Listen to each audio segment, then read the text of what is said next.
Abdillah wa ala alihi wa sahbihi wa mawala. Qala ta'ala wa innaka la'ala khuluqin azim. Yang saya hormati dan saya muliakan segenap hadirin wal hadirat jamaah majlis maulid sekaligus haul daripada orang tua kita. Yang pertama yaitu haul almarhum al-maghfurlah Bapak Haji Husein bin Bapak Isa. Yang kedua haul almarhumah al-maghfurlaha Hajah Atiyah binti Uyin. Yang ketiga haul almarhumah al-maghfurlaha Hajah Emih binti Ehan. Kemudian juga haul Bapak Haji Dadang bin Haji Husein Subur. Dan orang tua kita yang lainnya, almarhum almarhumah yang kita haulkan di malam hari ini, kita doakan mudah-mudahan senantiasa almarhum almarhumah Allah terima iman Islamnya, diampuni segala khilaf dan dosanya, diluaskan kuburnya dan dijadikan kuburnya raudhah min riyadhil jannah. Kita yang masih hidup mudah-mudahan Allah ampuni dosa-dosa kita, dimudahkan segala urusan kita, diistiqomahkan ibadah kita, sampai kita pun seperti mereka wafat dalam keadaan husnul khatimah. Amin ya Allah ya Rabbal alamin. Wabil khusus yang saya hormati dan saya muliakan orang tua kita bersama, Bapak Haji Suntara beserta keluarga dan para orang tua yang lainnya yang mohon maaf tidak bisa disebutkan satu persatu namanya, namun tidak mengurangi rasa hormat dan takzim saya kepada beliau-beliau semua. Para guru, para asatidzah, para ustadzah hadir bersama kita, guru kita Bapak Haji Basit, guru kita Al-Ustadz Uye, ngaran panjang masa Ustadz Ubaidillah ya, disingkat Ustadz Uye. Mantep ya, menasuk TV ya, viral nama panggung mantap Ustadz Uye. Keren saya singkatan lah, biasanya kan singkatan-singkatan ya, Ustadz viral. Oh singkatan, no. Oh Ubaidillah ye. Satu ya bener. Karena di Bandung ada namanya Ustadz Epi Effendi, disingkat Ustadz EE. Ya. Hadirin jamaah yang dimuliakan Allah, para guru kita Ustadz Haji Syamsul Hadi, Ustadz Samin dan ustadz-ustadz yang lainnya yang kita doakan, dan mudahan ustadz-ustadz kita, guru-guru kita senantiasa Allah Subhanahu wa taala panjangkan umurnya, dimudahkan segala urusannya. Para ketua DKM, mobil khusus DKM Masjid Babul Huda Bapak Haji Aden. Nurul Huda ya? Oh Nurul Huda. Protes. Nurul Huda. Kalau Babul Huda, nah orang tua kita Bapak Haji Karni Ilyas, Bapak Haji Syukri, beserta ketua DKM yang lainnya yang mohon maaf tidak bisa disebutkan satu persatu namanya.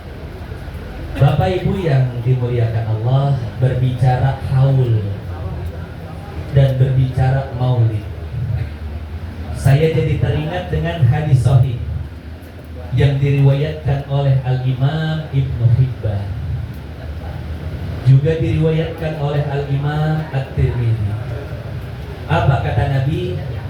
Aksiru dzikra hadimil mengingat sang pemutus kenikmatan.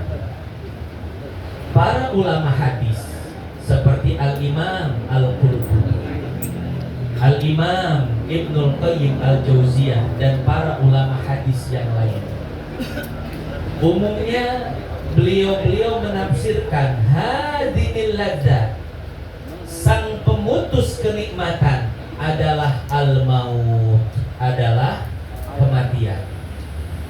Maka menurut ulama hadis, makna hadis ini adalah banyak-banyaklah kalian mengingat mati.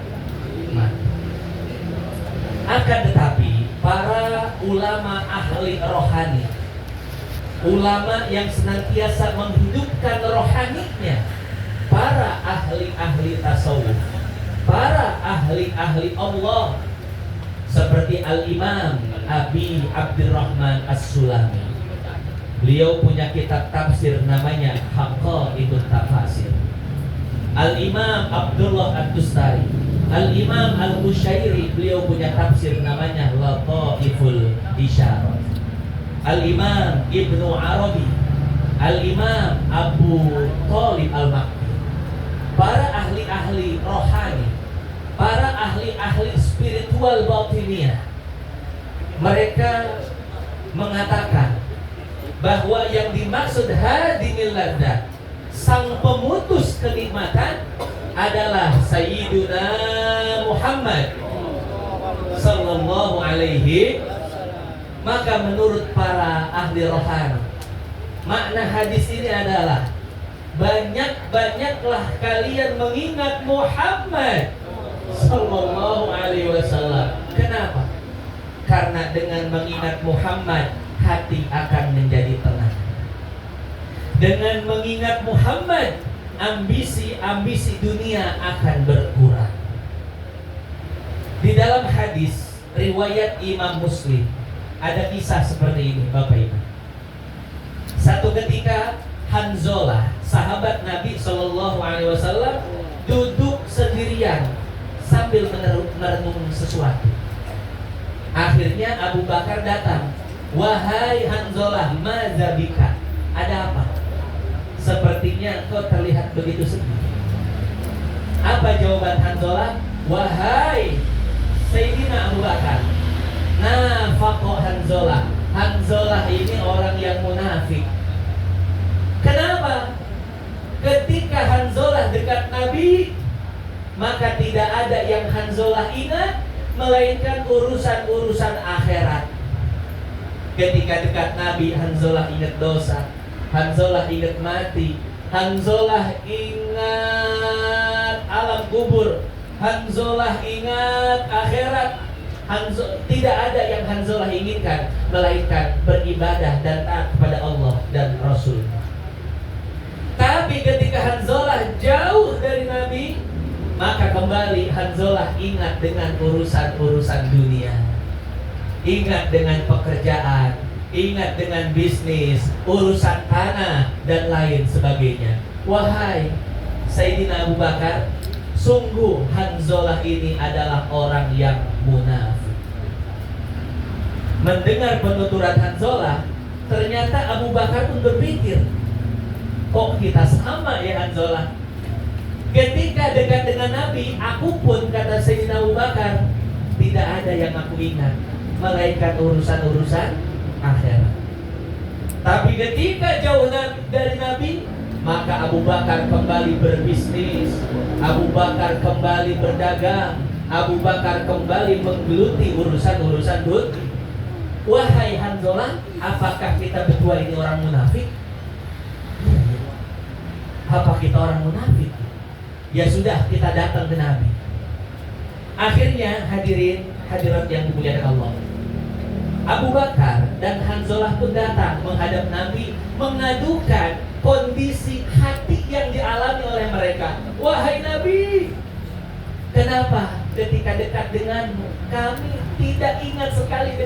tidak sama sekali ingat dengan urusan-urusan dunia?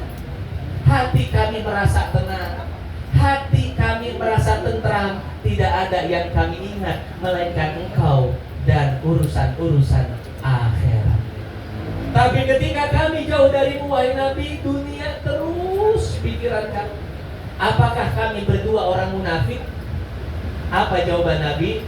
Wahai Abu Bakar, wahai Hanzalah, wajar jikalau kalian seperti itu. Bahkan tidak wajar kalau seandainya kalian terus-menerus ingat urusan akhirat. Wajar ketika dekat denganku kalian tidak, seolah-olah tidak menginginkan dunia sama sekali. Tapi ketika jauh dariku kalian kembali mengingat urusan dunia.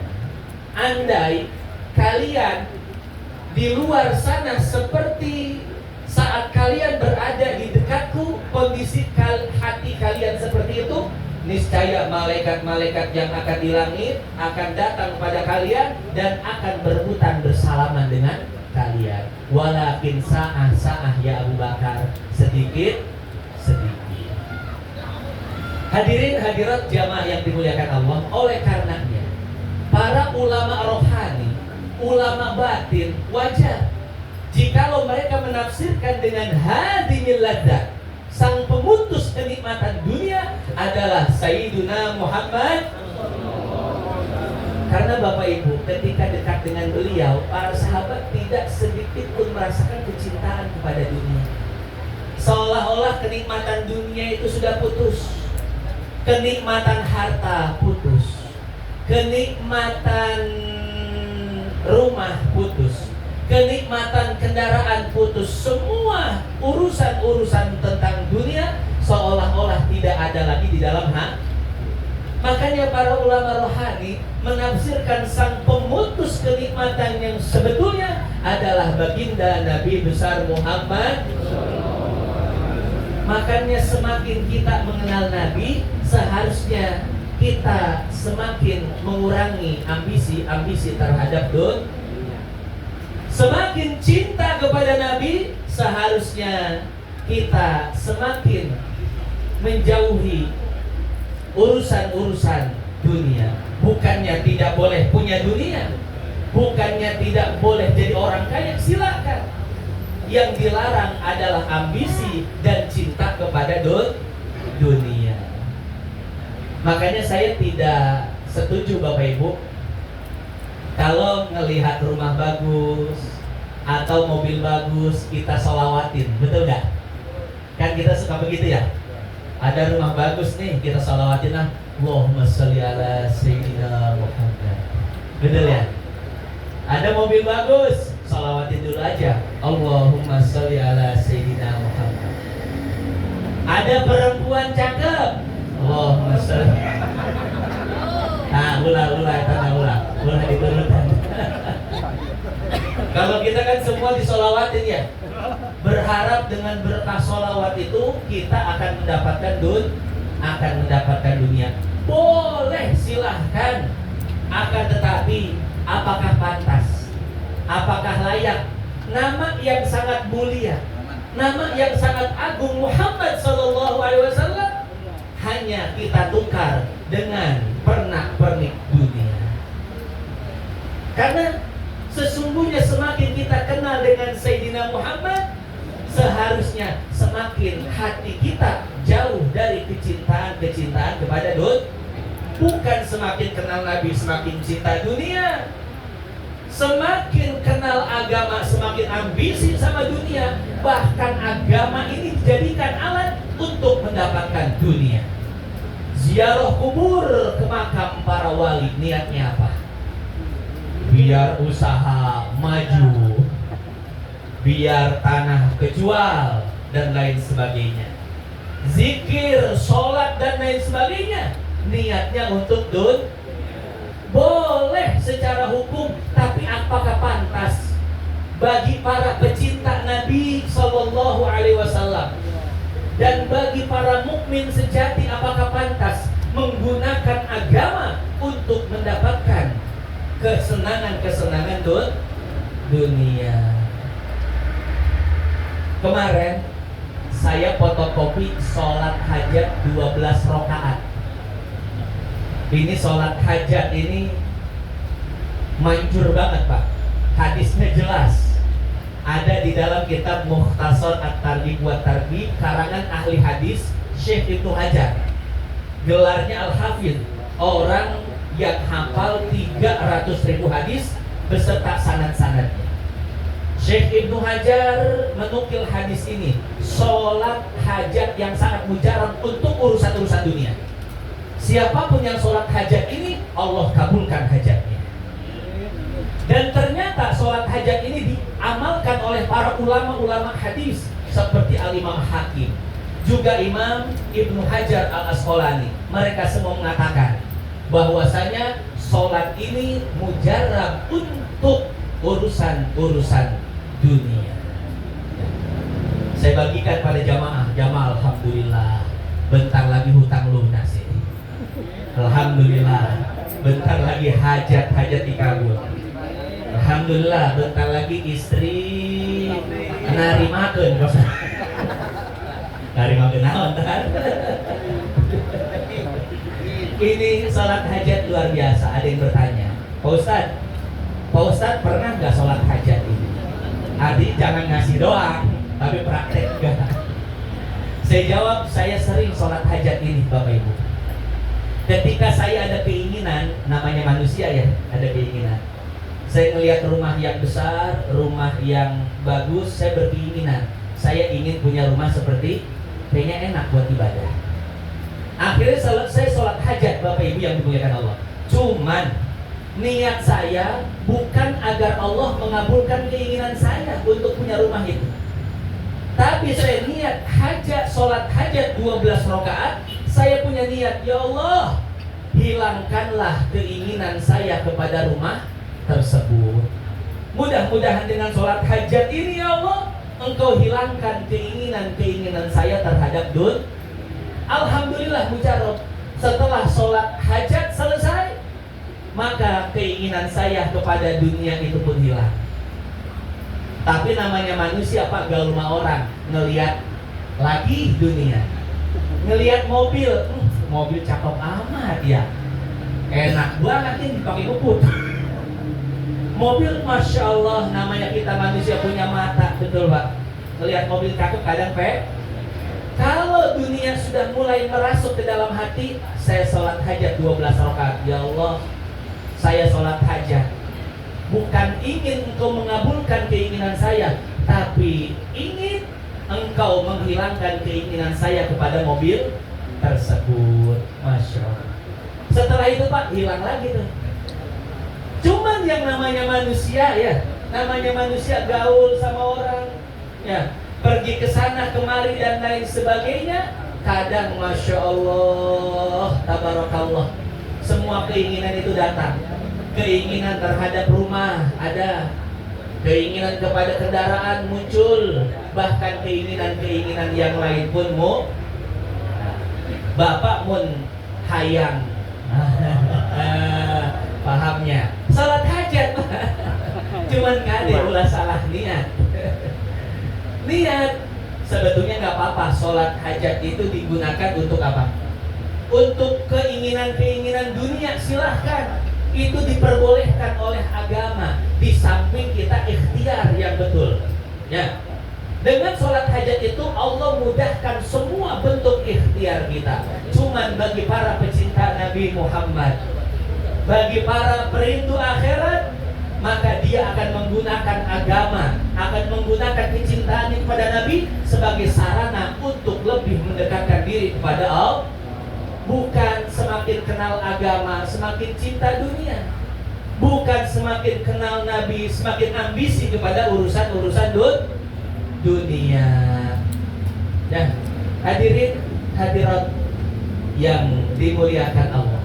Bukannya saya melarang punya dunia orang mukmin, orang Islam, apalagi orang soleh wajib. Kalau orang soleh nggak punya dunia, siapa yang bangun masjid? Siapa yang bangun pesantren? Siapa yang jadi donatur anak yatim? Betul. Maka orang beriman harus kaya.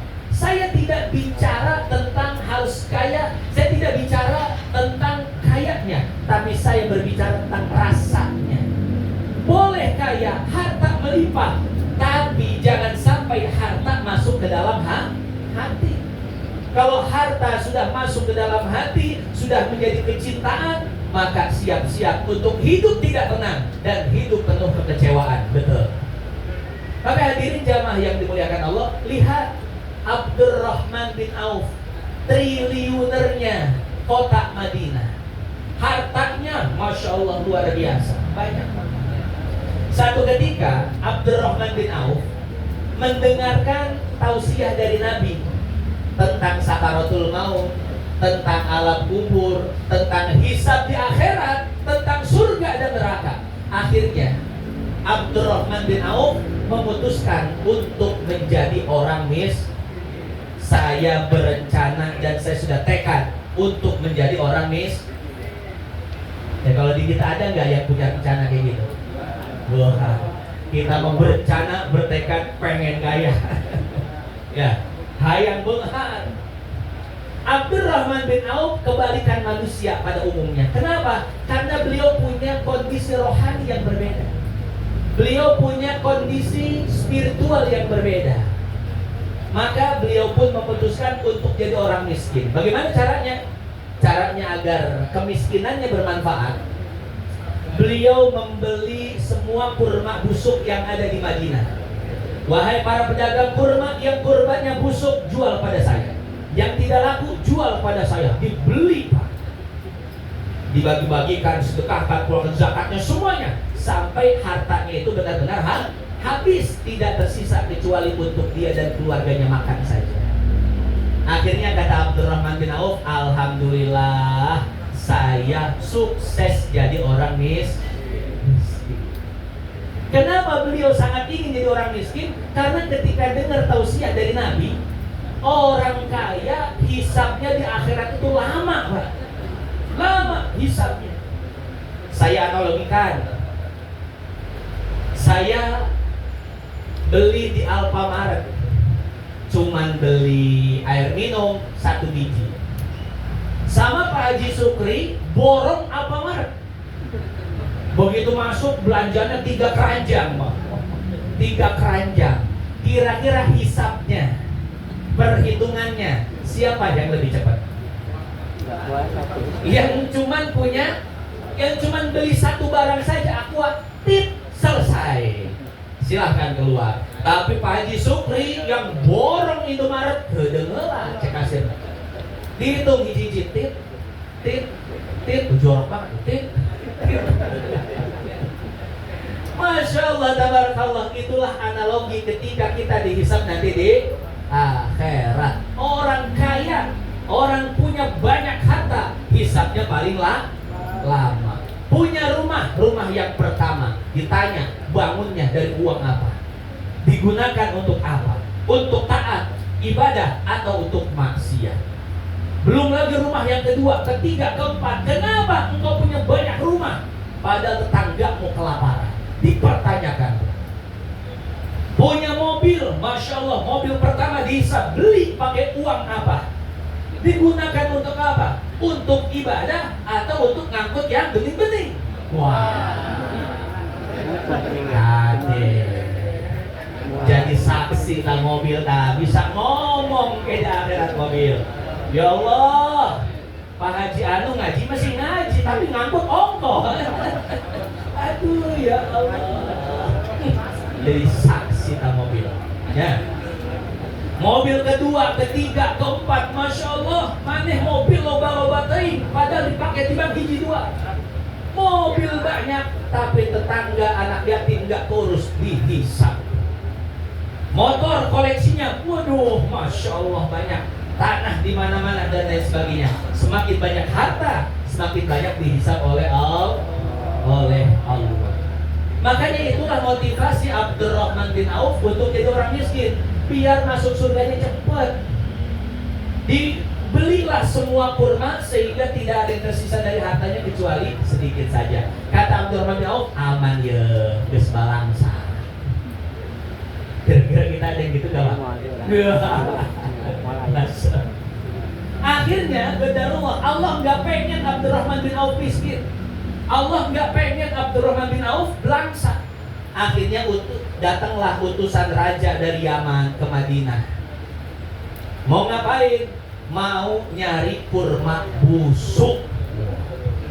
Saya bawa duit banyak nih, diutus oleh Raja Yaman nyari kurma busuk. Kata penduduk Madinah, kenapa nyarinya kurma busuk bukan kurma matang enak? Karena di Yaman itu sedang terjadi wabah penyakit. Kata dokter-dokter Yaman, tidak ada yang bisa mengobati virus ini kecuali kurma busuk. Akhirnya orang Madinah menunjukkan satu-satunya orang yang punya kurma busuk, Abdurrahman bin Auf datang. Datanglah ke Abdurrahman bin Auf, dikasih gratis, gak mau, pengen ini dibeli, ini amanah dari raja, mau gak mau harus terima. Akhirnya dijual dengan harga yang sangat fantastis. Akhirnya Abdurrahman bin Auf ini gagal jadi orang miskin. Kata Abdurrahman bin Auf, gagal maning. Orang Tegal itu mana? Ada orang Tegal. Masya Allah, tabarakallah. Ya Rob. Jadi hadirin jamaah yang dimuliakan Allah. Artinya apa? Artinya semakin kita kenal agama, semakin dengar pengajian, semakin dengar ceramah, semakin kenal dengan sosok baginda Nabi, seharusnya perasaan kita, ambisi-ambisi kita terhadap dunia semakin hari semakin berkurang. Jangan hartanya yang berkurang. Kalau bisa hartanya semakin bertambah, tapi kecintaan kepada hartanya yang harus semakin berkurang. Hadirin, hadirat jamaah yang dimuliakan Allah. Itulah makna hadis uzkuru aksiru zikro hadimin ladzat. Banyak-banyaklah kalian mengingat sang pemutus kenikmatan. Siapakah sang pemutus kenikmatan? Yaitu baginda Nabi besar Muhammad sallallahu alaihi wasallam. Karena saya berpikir begini, Pak. Kalau semakin kenal agama, semakin kenal Nabi, tapi hati semakin ambisi sama dunia, gak bakal ada habisnya. Misalkan saya pengen mobil, akhirnya saya sholat hajat 12 rakaat, Allah kabulin. Kira-kira setelah Allah kabulin, saya pengen sesuatu yang lain, saya minta lagi gak? Pasti minta lagi. Wah, mujarab nih. Wah, mobil aja kena, apalagi wah karena rumah, hajat lagi. Rumah dikabulin lagi, Masya Allah, dapat lagi. Pengen apa lagi? Sawah, tanah, pamajikan, dan lain sebagainya. Gak bakal habis, Pak. Ya. Makanya Imam Busiri mengatakan, wan nafsu katifli in tuhmilhu syabba ala hubir radha wa in taftimhu yanfatih. Nafsu itu seperti anak kecil. Kalau permintaannya terus dituruti, maka dia akan terus menagih. Tapi kalau dia disapi, maka dia pun akan tersapi. Di dalam hadis riwayat Muslim, Nabi mengatakan, "Lau anna li bani Adam wadiyan min dhahab, la tamanna an yakuna lahu wadiyan." Andai manusia itu punya satu lembah emas, jangankan satu lembah, satu koper aja kaya Pak ya. Wah, satu lembah emas punya dia semua. Andai dia memiliki satu lembah emas, niscaya manusia itu akan berangan punya 2 lembah emas. Udah punya 2, berangan pengen punya 3. Begitu seterusnya. Walan tamla afahu illa biturab. Kata Nabi, ambisinya itu, keinginannya itu, syahwatnya itu tidak akan pernah terputus, melainkan mulutnya sudah tersumpel tanah kuburan. Artinya kalau nafsu ini terus dituruti, Pak, walaupun kita mampu ya, walaupun sesuai dengan syariat, walaupun boleh, tapi kalau terus diikuti, lihat, gak bakal ada ketenangan di dalam hidup. Angan-angannya itu cuma tentang mobil, angan-angannya cuma tentang rumah, angan-angannya cuma tentang ambisi-ambisi gak bakal tenang gitu. Lalu bagaimana hidup yang tenang? Hidup yang tenang adalah memiliki hati yang senantiasa merasa cukup dengan pemberian Allah Subhanahu. Itulah yang disebut qanaah. Jadi silahkan usaha dilebarkan selebar-lebarnya, bisnis dilebarkan selebar-lebarnya, tapi ingat masalah hati. Masalah kecintaan pada dunia, stop dari sekarang, jangan sampai melebar kemana-mana. Kan kalau duit banyak tapi hati kona'ah, itu bahagianya luar biasa, Pak. Betul nggak?